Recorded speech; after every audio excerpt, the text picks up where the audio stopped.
Tasmai Sri Guruve Namaha. Sri Chaitanya Manobhishtam Sthapitam Yena Bhutale Swayam Rupa Kadamahyam Dadati Swapadantikam Vandeham Shri Guru Shri Yuta Padakamalam Shri Gurum Vaishnavam Cha Shri Rupam Sagrajatam Sahagana Raghunatam Vitam Tam Sajivam Sadvaitam Savadhutam Parijana Sahitam Krishna Chaitanya Devam Shri Radha Krishna Padan Sahagana Lalita Shri Vishakham Vitam Cha He Krishna Karuna Sindhu Dinabandhu Jagatpate Gopesha Gopika Kanta Radha Kanta Namastute Tapta Kanchana Gaurangi Radhe Vrindavaneshwari Vrishabhanu Sute Devi Pranamami Hari Priye Vancha Kalpatarovesha Kripa Sindhubhya Evacha Patitanam Pavanebhyo Vaishnavebhyo Namo Namaha Shri Krishna Chaitanya Prabhu Nityananda Shri Advaita Gadadhara Srivasadi Gaura Bhakta Vrinda Hare Krishna Krishna Krishna Hare Hare Hare Rama Rama Rama Hare Hare Hare Krishna. Yeah. Yes, Mataji, please give us a summary. Yes, Prabhu. So in the last class, you spoke about Shraddha, faith. So Shraddha, you said that it is inbuilt in us. We cannot live without Shraddha. Shraddha is there in the material world. Shraddha is there in the spiritual world. So, for example, for the Shraddha and material world, you told us about example of the train, that we do not know the driver, but we take the seats in the train knowing that it will take us to our destinations. Also, you told us about our our cook makes food for us, and we have it trusting it is perfectly fine, not poisoned like that. Now, since we are doing the spiritual class, here we will concentrate on Shraddha in the spiritual world. So spiritual world, having faith in the spiritual world, there are three aspects. There are three kinds of faith, that Shraddha, that we must have in the spiritual life. The first aspect of Shraddha, faith, is that we should have faith in the philosophy, the Shastras, which are given to us by the Gurus and the Parampara. All the Shastras, like examples like Bhagavad Gita, Srimad Bhagavatam, they give us darshan of the life, philosophy of all life, and talks about all the aspects of life. So we must have full faith. You said we should not have a blind faith in them. Then how to have faith? Like when we will practice and experience philosophy in our individual lives by implementing them and exercising them, then gradually the faith will develop in us. So Shastras give us guidance in all the aspects of our life, and they become imprinted in our lives. Even the great politicians like Mahatma Gandhi also took to Bhagavad Gita in times of difficulties. Krishna says, Sarva Dharma Parityaga Mam Ekam Sharanam Braja. We have only one agenda, one dharma, surrender to the lotus feet of the Lord. How much faith we have in Bhagavad Gita by Srila Prabhupada and Srimad Bhagavatam? Do we consider it imagination? We should have full faith in the Shastras. If we have doubt, immediately we must approach an authority in Shastras to clear our doubts. Second is the faith we must have in the form of the Lord, the deity form of the Lord. Lord is in the form of deities in Kali Yuga. So we must have introspection. We should introspect ourselves. What is the form of the Lord? What is the place of the Lord? The 200 forms of the Lords. Many writings have been rendered by previous acharyas about different forms of the Lord. So we should question ourselves, read the Shastras, and know all about it. Even when we should know that when we do the Japa, Hare Krishna Mahamantra, that is the form of the Lord. We are calling out to Radha and Krishna. We have special, for example, you gave us examples about special deities in Vrindavan. One Madan Mohan, where when the pujaris, they show different kinds of dresses to the Lord. The Lord, he shows his teeth when he wants to wear a particular dress on a particular day. And also there are different kinds of leelas showed by Jagannath Bhagwan in Jagannath Puri to the pujaris. Of course, one thing has to be mentioned. I was discussing this with my husband also. He said ki Lord will not show your teeth. Suppose if I go and show the dresses to the Lord, he will not show me teeth that okay, I want to wear this. It has to be a param bhakta. Only then Lord will show his pastime, his leela to the pujari. The third kind of faith in the spiritual aspect is sadhana. We should honor bhajan. So, we should have shraddha in the bhajan. The guru gives us all the rules and regulations, and the vehicle in which we have to place, that is a vehicle in which we have to place ourselves. Spirituality in our journey. Guru is the captain, and spirituality is our journey. Vedas are the ways in which they guide us. Hare Krishna Japa. Suppose to have this is a sadhana. So how much faith do we have on it? How much name plays all the time in our consciousness? Taking name of Lord, we can go to the spiritual world. We should have faith and nishtha in the name of the Lord. When we see changes in ourselves, we can see prabhav of Naam on us. And this Naam, we must know that it gives us mukti from the material world. Person giving us the Naam should be coming from the parampara. That is, he should be a guru. We should surrender unto the guru. So there is a role of Bhakti Devi there. So she is very chanchal by nature, and she goes to the heart of the listener from the speaker. Guru is a pure devotee, and when one has taken shelter of Guru, the Guru has taken responsibility to help his disciple. Guru is the one who has faith in the Shastras. When Guru gives us mercy, then what happens is Shraddha that he has, it comes to us. It comes through Diksha, which is a very complex process where Guru purifies the devotee, qualifies the devotee, and when we have full faith in the Lord, then all those good qualities come to us. There are Shiksha Gurus, there are Diksha Gurus. Whatever they give develops tastes in spirituality. At that time, we don't like to go to foreign places or other places, sightseeing, you said Goa and all. Then we would like to visit places which are potent in spirituality, Krishna Dham, or the potent places which are potent in Krishna or his expansions. Spirituality should become a way of life, and Bhagavad Gita will come to our aid. Yes, this much, Prabhu. Yes. Thank you, Mataji. Thank you, yeah, it is nice that, if devotees discusses, just like Mataji has said that she has discussed this thing with her husband about the previous chapter. So we should all engage in discussing. These are the subject matters about the Lord. So when we discuss, it is like glorifying. It is called kirtan. When we discuss any subject matter relating to Krishna with our family member, with our friends, near and dear ones, to our children. So it is like performing kirtan. Kirtan means gunano kirtan kora, means kirti, to talk about the glories of someone whom you admire, whom you worship. So we are talking about Krishna. So kirtan doesn't only mean that we will all sing a bhajan and the complex musical moves of that bhajan, we have to learn them.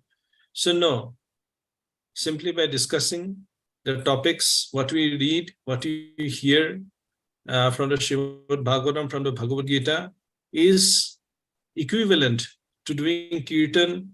And by discussing about the Lord, we will get the spiritual benefits that are much needed for our spiritual development. Thank you, Mataji. Thank you, Prabhu. So this fact is being clear. Previously, the main subject matter that we had previously focused was about fate.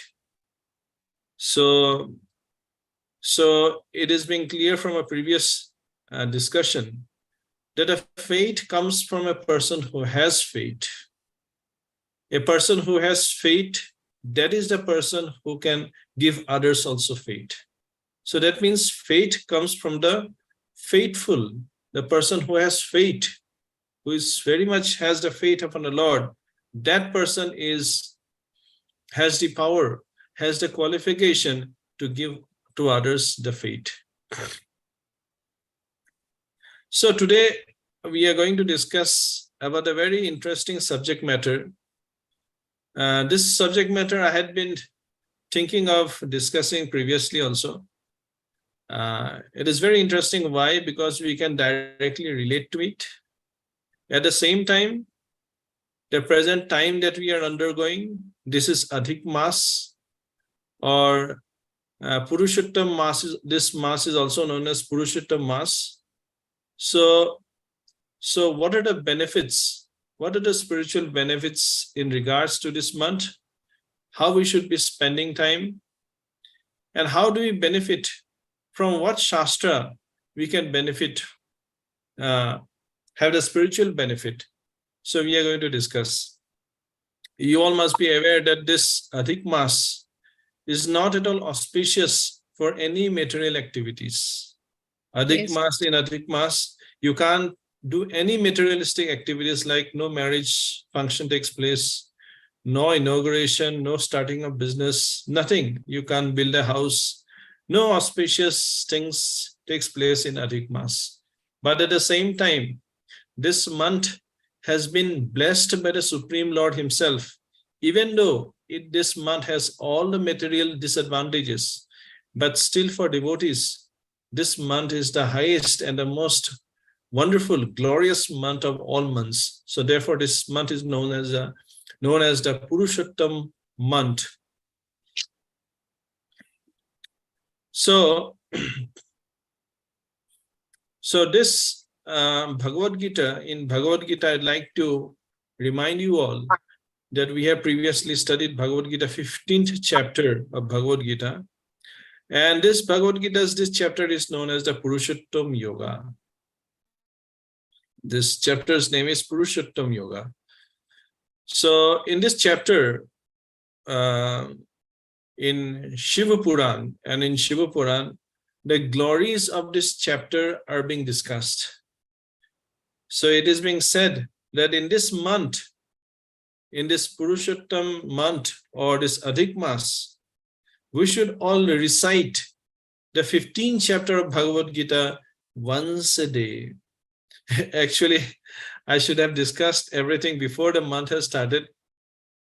I'm discussing it at the mid of the month, but nevertheless, we are discussing within this month, so that whatever benefits are there, we can reap the benefits as the month goes by. So, yeah. So Parvati Devi asks Shivji, Lord Shiva, that is what is so speciality about Purushottam Yoga. So then Shivji narrates a story of the previous Kalpa. That is the story that had happened in India, in Bharatvarsha. There was a place named as Gaudadesh. Previously, there was a Gaudadesh, and in Gaudadesh, there was a king. And this king, he wanted to become the emperor of his whole Bharatvarsha. To become this emperor of this whole Bharatvarsha, the king conducted various kinds of sacrifices. He conducted yagyas, Ashwamedha yagyas he conducted. He conducted donations, charitable, all this he had done. And he had a supreme commander who was under him. He was the general. And along with him, he fought the battles with various leaders, various kings of different places, and he won against them in the battle. Thereafter, by winning all the kings, he became the supreme emperor of Bharatvarsha. Then in this way, he was spending his life, because much of his life he has spent in fighting in the battles, and he wants to lead a very peaceful life. So in trying to find a peaceful life, he didn't want to pursue any kinds of battles or wars. So he had delegated this any kind of rebelliousness that may come, rebellion that may come in the provinces he has conquered, he has asked the supreme commander or the general to take care of it. But the general had different ideas. The general was very cunning by nature. And in one fine day, he plotted to overthrow this king and he himself be declared as a king. But what happens? The destiny was against him. So what happened when the day of coup, the day when he was about to overthrow the king, this person, he had cholera. He had been suffering from cholera. He died from cholera on the day he was about to become the king. So after he died, so naturally the king was having a wonderful time. And after some time, what happens was that this person, he goes to the general who had left his body. He goes to Yamlok. And in Yamlok, he was faced by Yamraj. And he asked a question that why on the day I was about to become the king, I died of cholera. I had to give up my material body. So this Yamraj replied that you were destined to die today on that particular day. You didn't have the karma of becoming the king. To become the king, you need a particular karma. You didn't have. So then he asked, what karma do I have now? So he said that, the Yamraj said, you have the karma of becoming one of the very finest and very glorious horse. You have the karma of becoming a horse now. So what happened? After some time, this person takes birth in this material world as a horse. And he was very beautiful, very finest, very strong. And he was roaming in the jungles. And when he was roaming in the jungles, a person who was close to the king, he saw him. And he bought the stable master, a person who catches the horse and trains them. He bought a stable master with him. And what happened was that, seeing the beauty and the strength of the horse, he said that this horse should belong to none other than our king. It should belong only to the king. So this person goes to the king's court and gives him this horse. The king was very much pleased by seeing this horse. So in those days, the kings and what we can say, the army generals, they go to the forest to try out their martial skills, because the martial skills only can be what we can say tested in the war, but in the time of peace, they check out their the martial skills by hunting animals. So the king, he went on the horseback. At the same time, he wanted to test the resilience, the agility of this horse. And they went deeper into the forest, deeper into the forest. They have left the other army men behind. And this horse was so strong.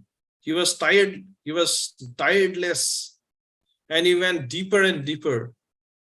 And he went so deep inside the forest that upon day, the king was feeling thirsty. And he stopped when he saw a well. And he waited for others to approach the king, the army man to king. And in that time, he was taking rest. So while he was taking rest in the well, he could see a leaf, a leaf. And then in the leaf, some verse was written in Sanskrit. Some verse was written in Sanskrit. The leaf was broken leaf, and only half the verse was there.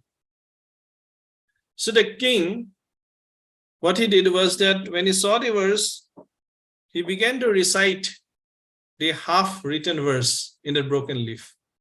He recited.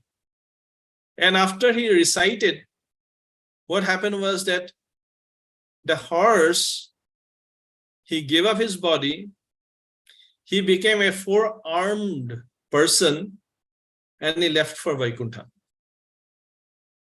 the horse. So the king then, he was very thoughtful, and he was very inquisitive that what had happened. I had read a verse somewhere in a palm leaf which was half broken, and when I recited the half verse, this horse of mine was supposed to carry me back to my, to my palace, and I'm in the middle of the forest. He had left his body and he has become a four-armed, like the Narayan, and he has gone back to the higher heavens, back to Vaikuntha. So that king wanted to find a reason how this incident had happened. So then the king could somehow or the other, the king followed this well. And what was the origin of this well? There was a stream coming out from a hill, and he followed the stream, and this stream led him to the top of a mountain. And in the top of the mountain, there was a hermit, an ascetic. An ascetic was there, it was an ashram. And there were sadhus residing in that ashram. And he went inside. The sadhus could see that, oh, this is our king. He is a very pious person. So they took him to the person who was the head of the ashram. And when he was brought before the head of the ashram, he could find that the Brahmana, he was in full control of his senses, of his mind, and he was constantly in meditation. Approached, he humbly bowed to this Brahmana, to this hermit, and he asked, and he was waiting for this sadhu to open his eyes. The sadhu, because of his purity, he had the sadhana, purity of sadhana, he could understand the king's mind. And what he did was that immediately, as soon as he opened his eyes, without listening to the question of the king, he began the answers to the king. And he said that, "O king, that few years ago you had a general, and this general plotted against you, and he wanted to become the king in place of you. He wanted to overthrow you. And on a particular day, when he was about to overthrow you, he died of cholera. And after that, he went to the Yamlok. And in Yamlok, he had a karma becoming horse. And therefore he came again to become your horse. Now, in the morning time when we had read, now today morning when we are reading this Bhagavad Gita, one of the verses, it fell away, this palm leaf verses, because of the wind, it flew away. And this verse belonged to the 15th chapter of Bhagavad Gita. It was the Purushottam Yoga. This verse belonged to 15th chapter. So the king, he was reciting. The king was reciting this sloka of Bhagavad Gita of 15th chapter, whereupon the horse, he was listening very attentively when the king was reciting this sloka. He listened. And immediately as he listened with attentiveness, he gave up his horse body and went back to Vaikuntha. So,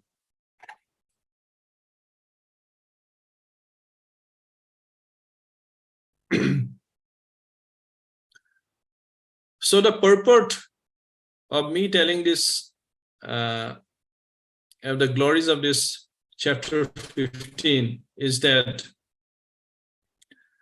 many a time devotees have chanted this 4th chapter of Bhagavad Gita and they had attained perfection just by chanting the slokas of 14th chapter, because the Lord himself speaks these slokas. And another benefit why I said that this class is being connected to the previous class. Another benefit is that by chanting the slokas of this Purushottam Yoga, one will acquire faith in the Supreme Personality of Godhead. This is one of the benefits that Lord Shiva said to Parvati in glorifying this chapter of Bhagavad Gita. So, what is this 15th chapter? So I will request everyone who are present, you go through, or you can ask others also connected to you to go through the 15th chapter and read it. Recitation of the slokas will not take long time. Recitation of the slokas of 15th chapter, you can recite it within 20, 25 or 30 minutes. That's all. And if you take time to read the slokas, the translation, the purports given by Srila Prabhupada, then one will be benefited by this endeavor. So, I will very briefly, because there are many things in this Purushottam Yoga. There are many things to be discussed. And I'll be very brief in discussing the beginning of this chapter. I will try to discuss the beginning. We will not go into details because it's quite, and if you go into the details, it takes quite time. And I will really be doing injustice if I try to summarize the whole of 15th chapter in one class. So in this 15th chapter, initially, Lord Krishna talks about this material world, how it looks. He gives an analogy from the Upanishads about this material world. He says that this material world, it is just like a banyan tree, Ashwatha tree, a banyan tree, or it is also known sometimes as the fig tree, which grows figs.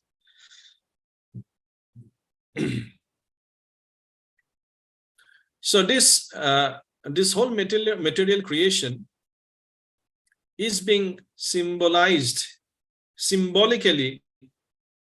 The analogy is given to a banyan tree, an inverted banyan tree. How? This material world,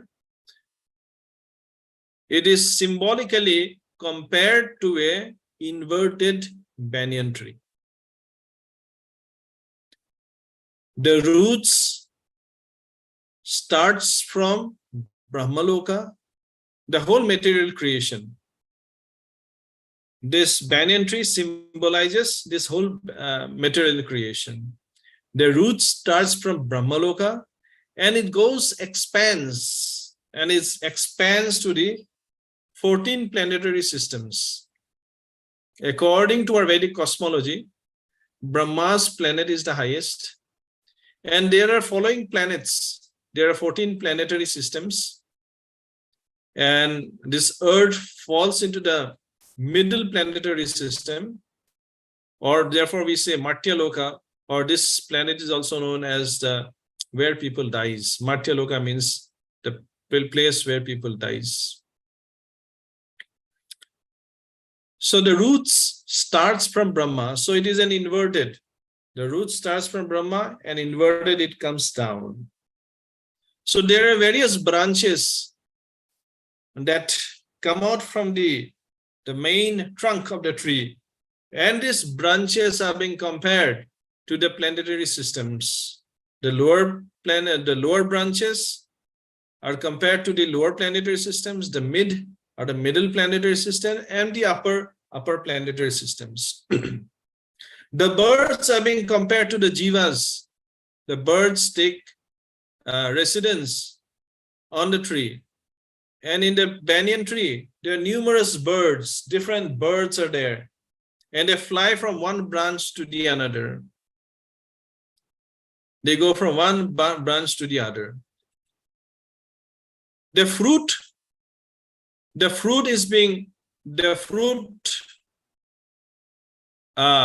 What these birds do? The birds, they try to eat the fruits. The fruits are the buds that grows in the trees.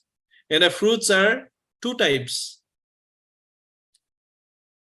sukha fruit and dukha fruit.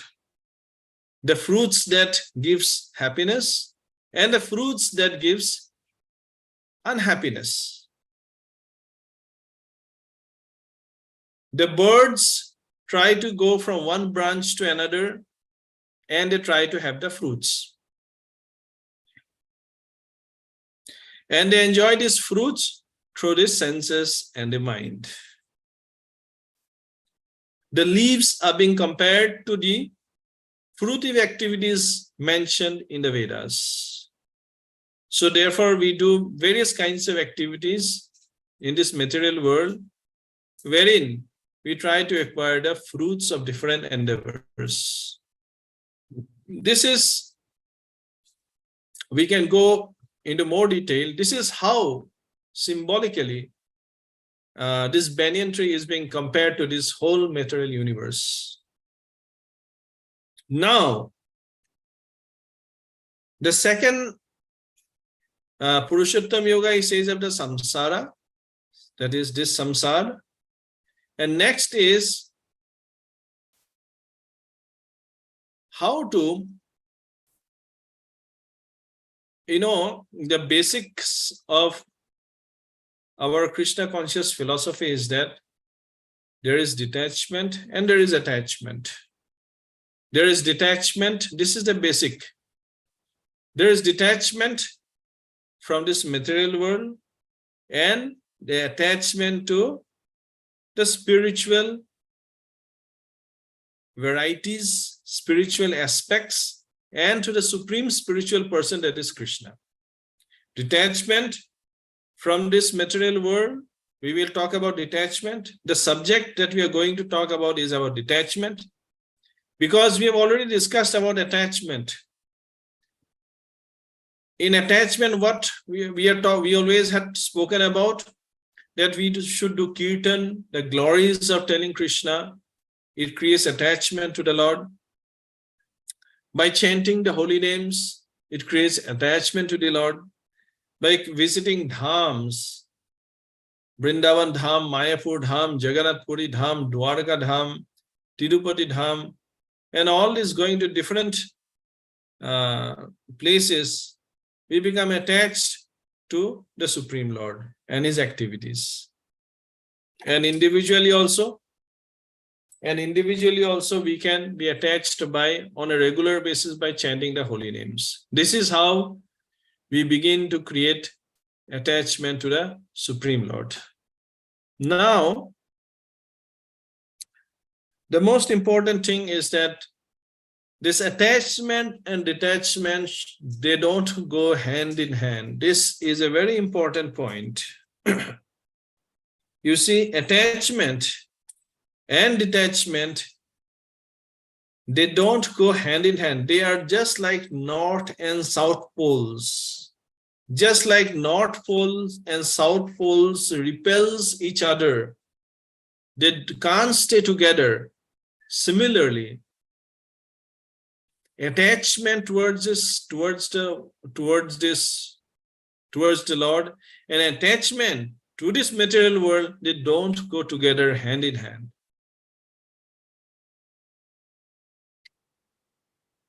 So this point should be clear.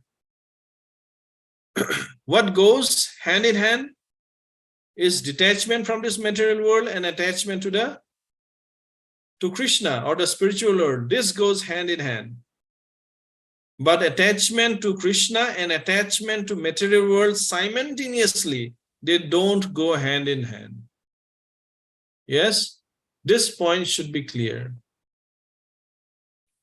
You can't develop attachment to Krishna at the same time you have attachment to this material world.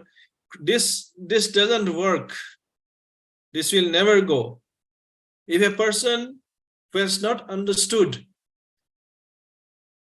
the goal of spirituality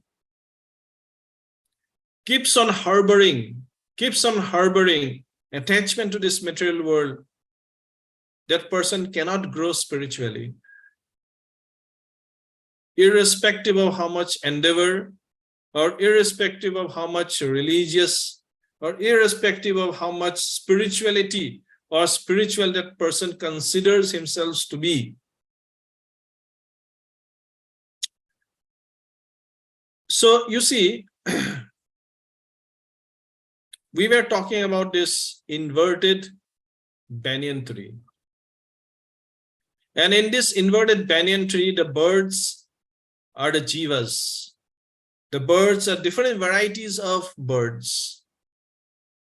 And what happens, this birds develops attachment to the beings, to different birds also. So therefore, we also in this material world, we had become victims of attachment to our material surroundings, to our families, to different, everything to the matter, not only to matter, but the persons that are surrounding us, we have cultivated our attachment towards them. But this point should be known, this point should be clear to everyone, that no matter how much attachment you have to your family, to your near and dear ones, to the objects of this material world, they will never satisfy you. They will never give you peace. They will never give you happiness. Why? The reason is that the attachment or the happiness, the material happiness will be in the level of senses and the mind. The experience of material happiness, the experience, the joy that we get from material happiness will only be in the level of senses, will only be in the level of the mind. That's all. It will not go deeper than the mind.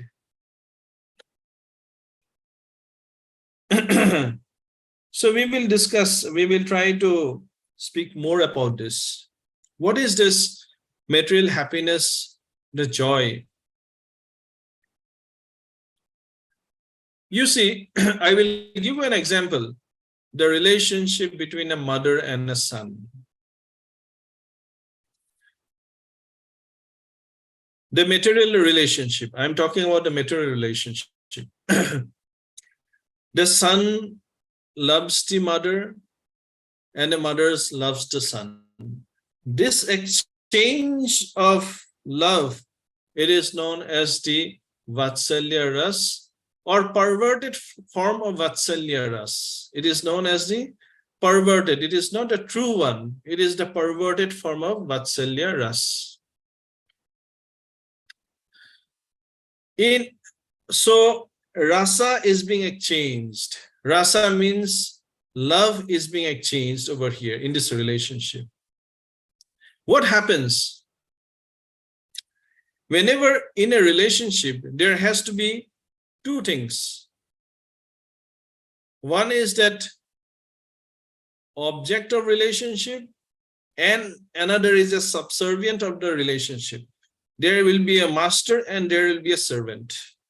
Master means a person who is the enjoyer and another person who serves. For example, in a child and a mother, the child is always demanding.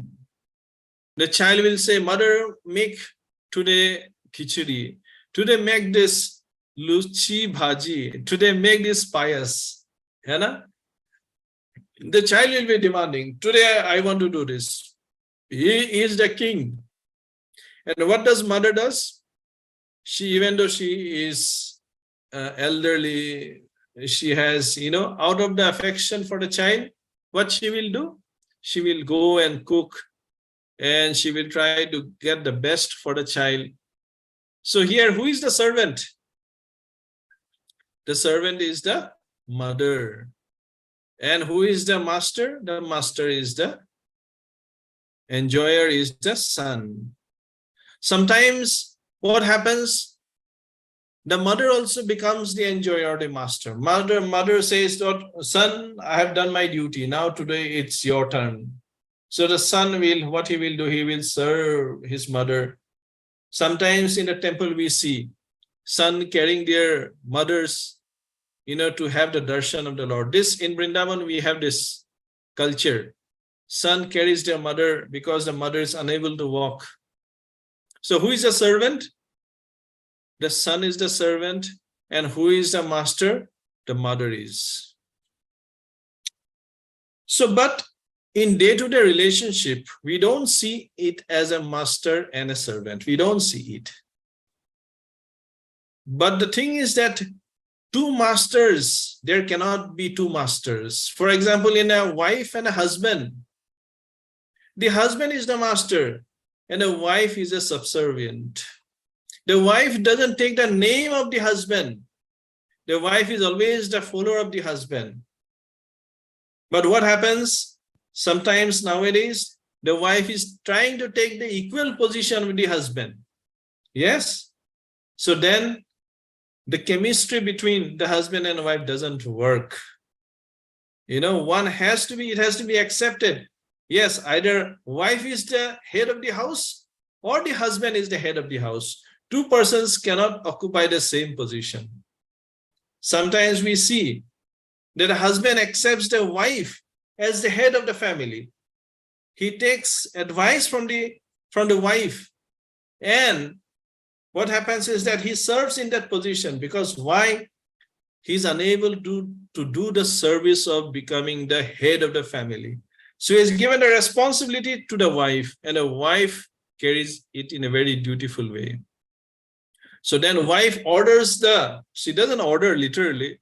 She says to the husband, okay, you have to do this, you have to do this. She delegates. So who is the head? The wife is the head. And who is the servant? So if there is a relationship in this way, then rasa flows. There is love and affection. And then what happens is that everything goes on well. But what happens? Even though we are in a relationship of good working relationship, I'm not talking about relationships which are not working. I'm talking about relationships which are working well. We had been married for 30 years, 40 years, 20 years, but still why that relationship is unable to give us the happiness, the joy. Why? Because it is only, the depthness is only till the mind. The experience of joy is only till the mind. It is not heart deep. So what is it meaning by saying that the experience is till the mind? Emotions are experienced in the level of mind only. Emotions in this world, the strongest are the emotions. And emotions are those that binds us together. But emotions exist on the level of the mind. So therefore, whatever we experience, it is in the level of the mind. And rest of the things like eating, it is on the level of the senses. You sometimes, we can give up. It is not important. But the enjoyment of the mind is much more than the senses. But we are, as souls, we are not the minds. This is to be remembered. We are not the minds.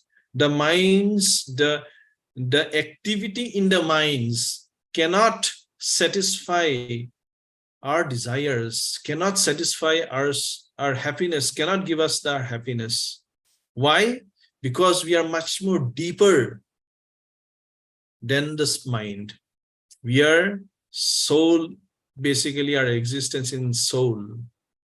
And the soul, the Atma, if only it accepts Paramatma as its master, or the super soul, the soul accepts the super soul, or the Atma accepts the Paramatma as its master and serves in that capacity, Atma serving Paramatma, soul serving super soul, and service goes on, that experience, that relationship, the experience of that relationship will be much more deeper than the experiences of the mind. Yes, the experiences of the relationship that can be formed on the level of the soul to the super soul, or the Atma to Paramatma, is much more deeper than the experience of relationship in the level of mind. So therefore, when you are in the relationship with the Lord in that platform, all the relationships that exist in the level of the mind will become superfluous. They will not have any depth. But since you are in this material duty, you have to do the duty as a mother and a father. But the love that comes from the platform of the soul, that love or affection that consumes the other person or the relationship, that is much more better than the emotion experienced in the level of mind. So, so this difference has to be made. The difference, one should correctly, one should in thoroughness understand this difference. Otherwise, we will not advance in Krishna consciousness. So therefore, now the detachment part, we detach from this material world and connect to the spiritual world. How do we detach? So, the mind's attachments needs to be controlled. The mind is attached. It is not the soul is attached. So therefore, so in Purushottam Yoga, you are attached to this material world. The material world is not attached to you. So there was a story that is coming to my mind. This story was said in the Upanishads to make a person understand about detachment. You know, a boy born in a yogic culture, he goes to a yoga teacher and he inquires. He was a very young boy, very young child. He goes and inquires to this yoga teacher that how should I create detachment from this material world? And the yoga teacher, what he does, he doesn't say anything. He goes outside of his hut, goes to a tree, he embraces the tree. And while tightly embracing the tree, he was saying loudly to the tree that, leave me, tree, leave me, leave me, leave me. So then he turned back to the child and he said, you see, the tree is not letting me go. I'm asking him. He was holding the tree very tight. And he was saying to the child, you see, the tree is not letting me go. Then the child, he just answered, sir, you are holding the tree. The tree is not holding you. So just leave it. Then you will go away from the tree.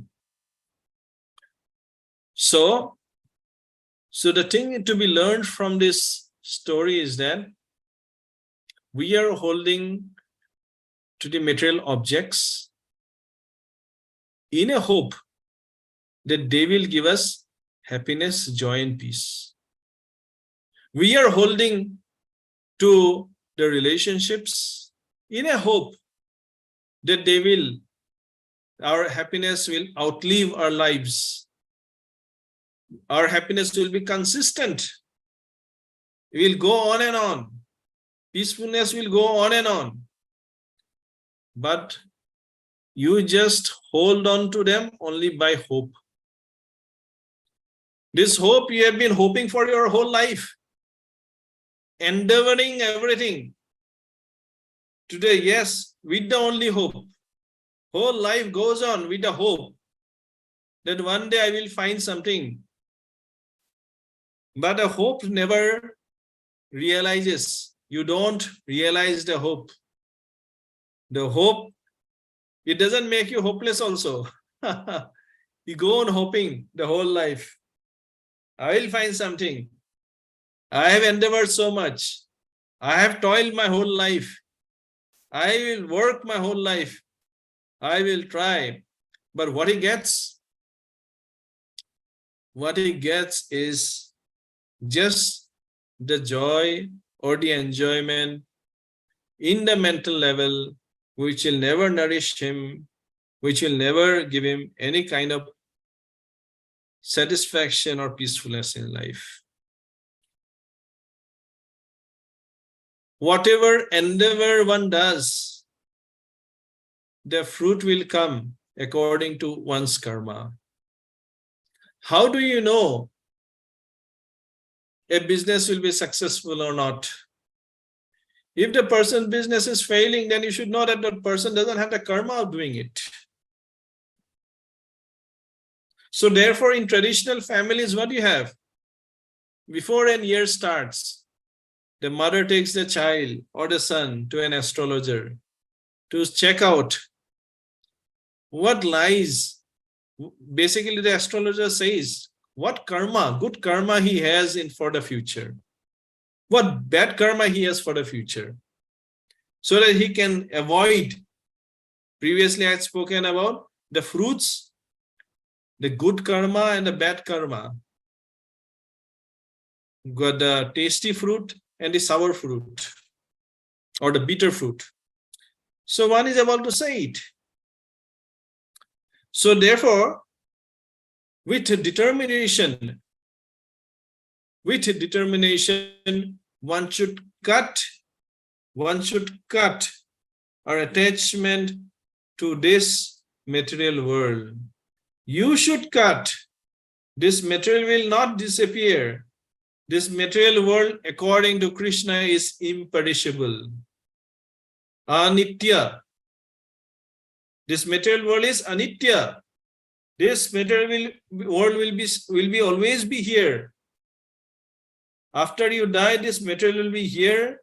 After your generations will die, this will be here. And after again the creation, this material will be here. This is not perishable. But what we have the chance, by understanding that we have to cut it, we are the ones who has to cut it. They will not disappear automatically. Please, even though nowadays it is the age of automation, We will find that,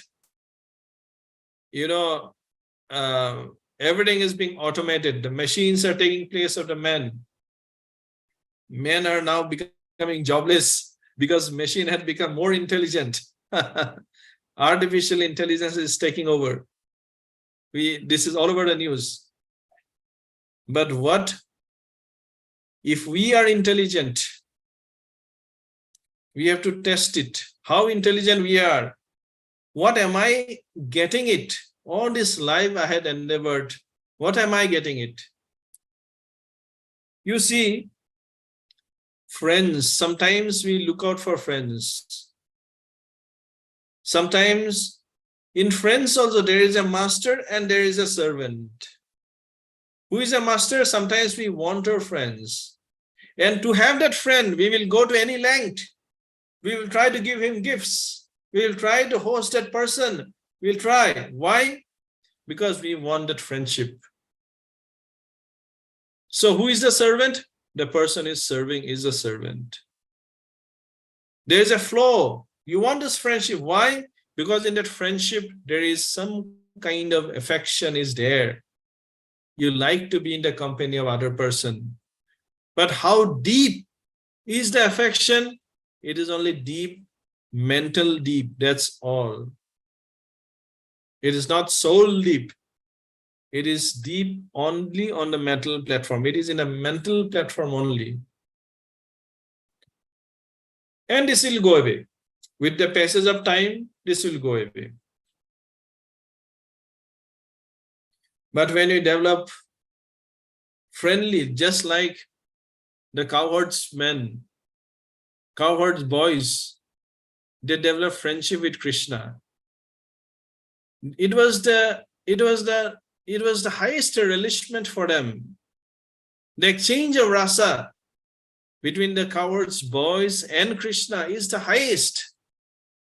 And it completely, what we can say, pervades one's existence. The happiness pervades, that after which you don't want anything. Why? Because when you have that relationship, first of all, relationship, when you have a relationship, then there is a flow of rasa. There is a flow of affection. So in Krishna consciousness, what we are doing, we are trying to have a relationship with the Lord. And when that relationship is being established, rasa will flow. But first of all, before to have that relationship with the Lord, the relationship, the shallow relationships that we have harbored so much in our life, they have to be cut. They have to be given up. So this is part of the teachings of Purushottam Yoga. So therefore, you see our Indian philosophy, Bhagavad Gita, they speak so much depth. There is no gender bias. There is no gender issues. There is everything. Whatever Bhagavad Gita speaks of, it's equally applicable to everyone. Mamai vangsha jivaloke jivabhuta sanatana. Krishna says, Mamai vangsha jivaloke. All jivas, mamai vangsha, my family, jivabhuta sanatana. Everyone is sanatana, is eternal. So even though we are eternal, but still we don't feel our eternality within ourselves. We have been victimized by getting inside this physical body, which has all limitations and age, and as age progresses, this body also gives up. And it is torturous to have this physical body. When one is young, one will not understand. But ask those who are elderly, they will let you know that even crossing the road, how our confidence dwindles. Yes. So therefore, this physical body is not a great relief for us, nor the connections that we have with the physical bodies. Always please try to remember this thing, that to the degree we have attachment to that, to this material world, to that degree, sufferings, miseries are going to come to us. In Bhagavad Gita and the Shastras, it is being said this world is a place of misery. Dukhalayam asasvatam. Dukhar aloy. This is being said. But you can reverse this by creating this activity of detachment. You just have to focus the mind. The mind has to be focused on the Supreme Lord. And when you focus the mind of the Supreme Lord, automatically what happens? Detachment towards this material world happens. Krishna is very attractive. In one of the Shastras, it is being said to all the devotees, Rupa Goswami said to the devotees that please don't go to the banks of Yamuna, because if you go to these banks of the Yamuna, you will become attracted by the person called Krishna himself. And if you get attracted to the person called Krishna, what happens? Detachment to this world will come. So never go. Think twice before going to the banks of Yamuna, because Krishna is standing over there. Krishna, the most attractive person, is standing over there. So this is how poets have glorified this philosophy of ours in various wonderful ways. So, yeah. So I have crossed my limit of time. It is 6:05 now. So therefore, what we had discussed, we had discussed about a story spoken by Shiva to Parvati about the glories of this chapter 15, that is Purushottam Yoga. And in this month, no material auspicious things are being done, but this month is being blessed by Lord himself, and he has kept his name Purushottam for this month. So therefore, this month is known as Purushottam month. Purushottam Ma বুলি কোৱা হয়. So therefore, in this month, we should read the 15th chapter of Bhagavad Gita. We had discussed it. So then we had discussed about what is in the 15th chapter of Bhagavad Gita. We have about the description of this material world to an inverted banyan tree, Ashwatha tree. And we had discussed about how to create detachment. What exactly is detachment? What is attachment? We had discussed about it. So I hope these things will be kept in mind, and we will remind again and again about all these things that we had discussed, so that these things stay within us and becomes a part of our life. You see, whenever we think about something, about a relationship, about work, our thinking should be in alignment to the Shastras. The Shastras are being written by a person who has created this material world. And whatever you have to do in this material world, your desire, your objective should be in alignment to the books that are being given by the Lord himself. Yes? So then whatever work that we do will always be a success. Otherwise, we are simply running with our passion, and running by our passion will only give us, they will not give us any joy. It will be simply miserable. Yes.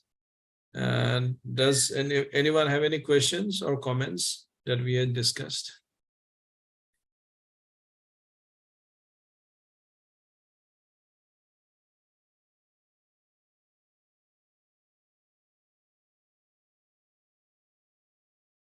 So who is the host today? Kanchan Mataji?